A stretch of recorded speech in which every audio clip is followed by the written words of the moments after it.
Hey guys, so today we're going to be looking at some real life application of Solidity and how we can use it for sending money and receiving money. Now, when we send and receive money using Solidity and on the Ethereum blockchain, we have to send it from the sender. Now, the sender sends it to the middleman or the smart contract, and then the smart contract then sends it to the receiver. So when doing a transfer money function, we need to essentially have two separate functions. When we've got a transfer money contract, I should say, we need two functions. One which receives the money into the smart contract, and the other one which then gets it from the smart contract into the person who we want to send it to. So the first function we'll call, which will be send to contract. It's going to be a function which doesn't take any parameters. It's going to be public, and it's also going to be payable.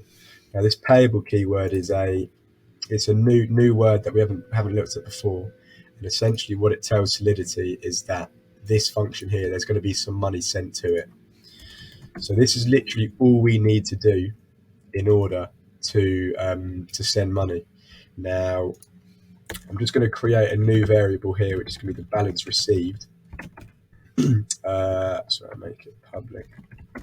Now, balance received, this will be how we check how much money has been received into the contract. So if I go balance received equals message dot value, this message dot value, that there is a number in way of how much money has been sent to the contract. So message is a global object, and value is one of the properties within that object. So yeah, we're going to be setting the balance received to the message.value. So if we deploy this contract quickly, so I'm going to send one Ethereum to the contract, and as you can see, one whatever, this is in way, that there's how much money gets received by it. So that there is how to send money to the blockchain, to the smart contract. Now we're going to be looking at getting it from the smart contract into somebody's account. So we'll call this here withdraw to.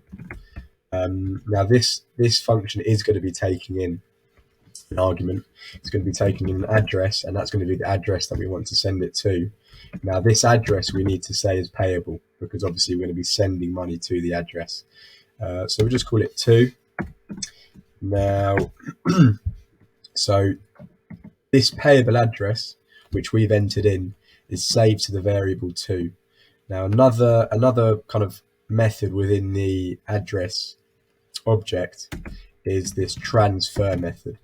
Now, all the transfer does, as you can probably figure out, this is telling us how much money to send into this account, and the amount of money we want to send, well, it's going to be the balance received, but we're gonna tell it by saying address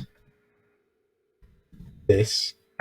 Now this little bit of code here is essentially giving the address of the smart contract, and as we mentioned last episode on addresses and balances, every single address has a accessible balance.